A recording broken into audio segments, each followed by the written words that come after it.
ये देखिए कि हमारे संघ वालों में बड़े अच्छा है, ऑर्गेनाइजेशनल उनका बड़ा अच्छा काम है। वो नए नए नारे देते हैं, नए नए स्लोगन देते हैं। जब इमरजेंसी के टाइम इलेक्शन हुआ, रायबरेली से श्रीमती गांधी चुनाव लड़ रही थी, राजनारायण उनके खिलाफ थे। राजनारायण जनता पार्टी के कैंडिडेट थे, जनसंघ उसका हिस्सा था, उस टाइम भाजपा नहीं थी। तो जनसंघ वालों ने एक असेंबली क्षेत्र में 5 MLA पे 1 MP का होता है, उनमें एक असेंबली क्षेत्र में रामहित यादव कांग्रेस के MLA थे। तो उनके खिलाफ बीजेपी वालों ने स्लोगन क्या दिया, जब कटक रहो कामदेव तो कहाँ रहो रामदेव। इमरजेंसी से मतलब था, इमरजेंसी में स्टेलाइजेशन से मतलब था, नसबंदी से मतलब था। इसी तरह शीला दीक्षित जो दिल्ली की चीफ मिनिस्टर रही, उनके पति तो IAS थे, लेकिन ससुर उनके कांग्रेस के बहुत बड़े नेता थे, उमाशंकर दीक्षित। उनकी कॉन्स्टिट्यूएंसी कन्नौज थी जो ब्राह्मण डोमिनेटेड थी। उसमें स्लोगन दिया गया कि शीला दीक्षित क्योंकि सरदार ने लव मैरिज थी, ये ब्राह्मण नहीं कुछ और है, दीक्षित नहीं कौर है। इसी तरह बिहार इलेक्शन को वोट रिवीजन को नाम दे दिया गया SIR नहीं देते तो जब भी वोट का रिवीजन होता ना, लेकिन है उनका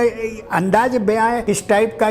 लेकिन आप ये सोचिए कि इलेक्शन जब नया नया शुरू हुआ, उससे पहले तो 14% को फ्रेंचाइज था, अब सब लोगों को हो गया। इलेक्टोरल रोल बने, पूरे हिंदुस्तान भर में बने, सुकुमार सेन साहब ने बनवाए। लेकिन वो तो बड़े नाराज हुए एक दिन जब उन्होंने इलेक्टोरल रोल में देखा कि औरतों के, कई औरतों के नाम इस तरह लिखे हुए थे, फलाने की माँ, फलाने की बीबी। उन्होंने कहा क्या नॉनसेंस है ये, ऐसी 28 लाख वोटर थे उस जमाने में जो कि सुकुमार सेन साहब ने दोबारा से वोट बनवाए। इसी तरह मुसलमानों में जब नमाज ऑफर करी जाती है तो नमाज पढ़ने के बाद में नमाज को सलाम फेर के वो खत्म की जाती है। सलाम फेरते वक्त कहते हैं अस्सलाम वालेकुम व रहमतुल्लाह। पुराने जमाने में जिन औरतों के शौहर के नाम में किसी भी तरह रहमतुल्लाह आता था, वे कहती थी जैसे अस्सलाम अलैकुम मुन्नी के अब्बा वगैरह, क्योंकि वो रहमतुल्लाह नाम तो ले नहीं सकती थी। इस तरह से ये हमारी कई चीजें ऐसी हैं कि जो भारतीय जनमानस में